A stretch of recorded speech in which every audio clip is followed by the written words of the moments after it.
What police found hidden inside the walls of this woman's home is not for the faint of heart.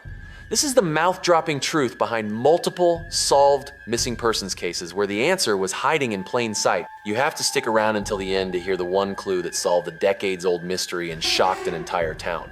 There are places in this world where silence lingers like a memory that refuses to fade. Places where the air seems to hold its breath, where dust rests undisturbed, where rooms look as though someone has only just stepped out and forgotten to return. The quiet settles there, not as peace, but as a reminder that absence can sometimes be louder than sound. In one such place, a small yellow house once stood behind the shadow of a taller building that rose over it like an indifferent giant. Time had pressed itself into its walls, and the afternoon light filtered through its windows in slow, muted tones. Inside that house lived a woman who moved gently through the world, almost as though trying not to disturb it. Her name was Mary Sarity. She had a face that carried stories without speaking them, and eyes that seemed to look just past whatever moment she was standing in, as though the world she experienced was always layered with memory. She had lost both her parents before she was even old enough to fully understand what it meant to be orphaned. She had attended university but left before the ending of that chapter felt complete. She was married twice, and twice watched those promises dissolve into the quiet of endings that were more tired than dramatic. In a world that measures life in milestones, Mary's path moved instead in slow shifts, small turns, a quiet persistence that rarely drew attention. She lived alone, though not uncared for. There were friends who knew her, people who smiled when they thought of her, family that still kept her name in their hearts. But loneliness does not require the absence of people. It only requires being unseen, even in a room filled with those who mean well. The house she lived in stood modestly, painted a soft yellow that once might have looked warm in sunlight, but when a new apartment complex rose just beside it, towering, modern, confident in its sharpness, Mary's house seemed to shrink beneath its shadow. She protested its construction, not angrily, but with a steady voice that held a tremor of exhaustion. The new building would block her light, she said. It would enclose her home, drown it in shade, and swallow the little bit of space she still had left to breathe. The construction continued anyway. Progress does not look back to see who it steps over. As the building grew taller, Mary's home became harder to see from the street. Leaves and branches framed it like a memory fading at the edge of sight. People walked past without noticing it at all. And in that quiet pocket of the neighborhood, life inside the house slowed to the rhythm of a soft clock, barely ticking. Then, one day, the rhythm stopped. Mail gathered at the door. The porch remained untouched, the windows stayed still. People noticed eventually, but slowly. Concern is not always immediate. Lives are busy, days blur, time slips. A friend called, another knocked. Calls went unanswered. Windows stayed closed, and the silence thickened, becoming a weight that lingered around the house like a fog that refused to lift. When the door was finally opened, the air inside was still. Too still. There were no signs of travel, no signs of departure. Her car sat in the driveway exactly as it always had. The things she touched daily remained in their places. But Mary was not there, and the home was no longer a space of living. The cats she had cared for, loved, spoken to as though they understood her, and in their own way, they did, were found lifeless. They had waited for her, believing she would return. The world speculated. They whispered ideas of abduction, of someone slipping through the cracked window, of shadows moving where they should not. But speculation is only the mind attempting to escape uncertainty. There was no evidence, no witness, no cry that could be traced. The house was eventually sold, repainted, rented. Life moved forward, even while Mary's absence hung in the air like perfume lingering after its wearer has left the room. It was the new tenant who discovered her. He'd only just moved in.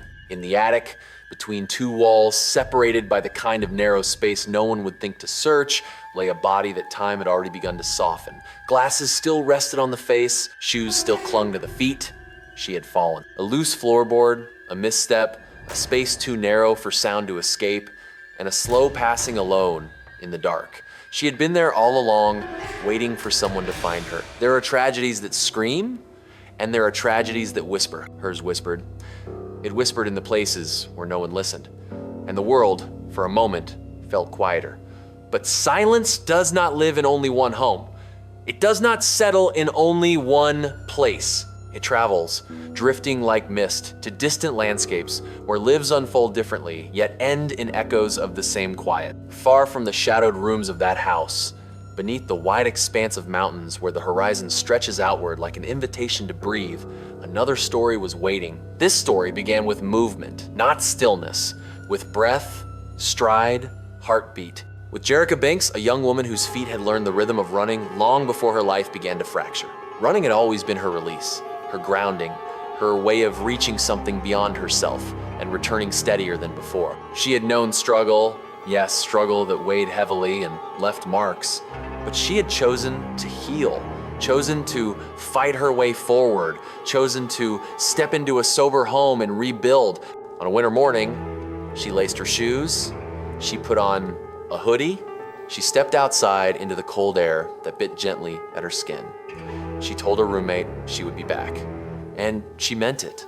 The mountain trail she ran that day was familiar. She had moved along its curves and inclines before, feeling the power of her lungs, the strength of her legs, the clarity that came from fresh air and solitude. The camera in the park caught sight of her figure small against the immensity of rock and sky. Then the image ended, and Jerica continued forward, her steps quiet against the earth. And then nothing, no sound, no call, no movement returning down the path. At first there was confusion. It always begins that way. Confusion becomes worry. Worry becomes fear. Fear becomes desperation. Search teams arrived. They called her name into valleys where echoes returned, but people do not. They walked trails, flew over ridges, traced steps that led nowhere. The world seemed too vast to hold something so small as a single human being. Days passed, snow fell, the cold deepened. Some suggested relapse, as though struggle must inevitably lead back to itself. As though healing is a path so narrow that stepping forward is always assumed to be fragile. But those who loved her knew her strength, knew the progress she had made, knew the joy that had begun to return to her voice. They waited, they searched, they refused to surrender hope, even as the season turned. The mountains, however, do not reveal what they hold easily. Spring melted the snow, the ice receded, and a hiker, wandering not along the beaten trail but up a ravine steep and unforgiving, saw something that the earth had kept through winter. Jerica lay where she had fallen, her leg broken in a way that left her unable to stand, alone, injured. The silence of the mountain absolute around her. She passed away. No malice, no cruelty inflicted by another, only distance, terrain, and the indifferent vastness of nature. Her life had been cut not by intention, but by the simple, devastating fragility of the body. Her family grieved not only the loss, but the aloneness of her final hours. There are griefs that feel sharp, like lightning. Theirs felt slow, like a candle dimming without wind. The story of Jerica settles differently than Mary's. One fell in a small house, unseen, unheard. The other fell beneath endless sky, seen by no one because the world was simply too large to notice. But both stories speak to the same quiet truth. A person can disappear without the world making noise about it. Time continued, seasons turned, as they always do. The silence that accompanied their stories stretched backward and forward into time, echoing into another place, another year, another story of absence, not one shaped by adulthood, but by youth. In 1971, the world was different. The air felt looser, the roads felt wider, the boundaries of adolescence felt boundless. Pamela Jackson and Cheryl Miller were 17, caught in the brightness of that age where the world still feels like something that could be chosen, shaped, touched, owned. They were headed to a gathering at the end of the school year. Laughter, music, dirt roads, open sky. They drove in a Studebaker, a car that carried the soft echoes of the era in its frame. The road curved around fields and fence lines, carrying them toward a night that shimmered with the promise of memory. But they never arrived. Their disappearance brought confusion, but not urgency. In those years, teenagers vanished sometimes because they ran off to cities, began stories of independence. It was assumed that they had chosen to leave. The world allowed that assumption to settle like dust, undisturbed. Years passed. The seasons turned until faces changed, neighborhoods shifted, and the memory of the two girls softened around the edges. Their names became something spoken quietly, then rarely, then almost not at all. Time, however, does not erase. It only waits, more than 4 decades later, a drought drained a creek. The water level fell just enough for tires to break the surface. The Studebaker was pulled from the earth slowly, carefully, like something being unearthed from another lifetime. Rusted but whole, a capsule sealed beneath silence. Inside, the girls sat as though time had simply paused. Their belongings remained, their final moment frozen. There had been no chase, no fleeing, only a car driven along a road that dipped where the driver could not see the danger ahead. A curve, a slide, a plunge into the cold water beneath, and then the surface closed above them. And life went on without knowing. Pamela's father searched for decades. He kept hope alive even as years wore down the memory of her voice. He passed away just before the truth surfaced. He never knew the ending of the story he carried in his heart until his final days. There is a sorrow in that which does not shout. It simply rests, heavy and unyielding. The stories of Mary, Jerica, Pamela, and Cheryl are not connected by place or time or circumstance. They are connected by something quieter.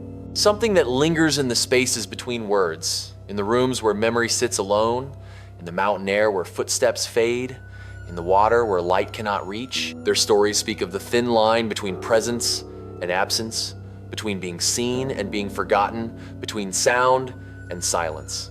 A woman falling in her own home where no one could hear her, a runner stranded beneath the sky too wide for rescue, 2 girls sinking into water deep enough to seal decades of unanswered questions.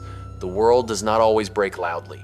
Sometimes it simply grows quiet. And in that quiet, grief moves like a slow river, steady, sorrowful, endless. That final discovery in the creek changes everything we thought we knew about these cases. Tell me which case shocked you the most. Let me know if you have ever heard a story with a twist like that. Share your thoughts in the comments below. I read every single one. For more true crime stories with unbelievable endings, make sure to follow the channel.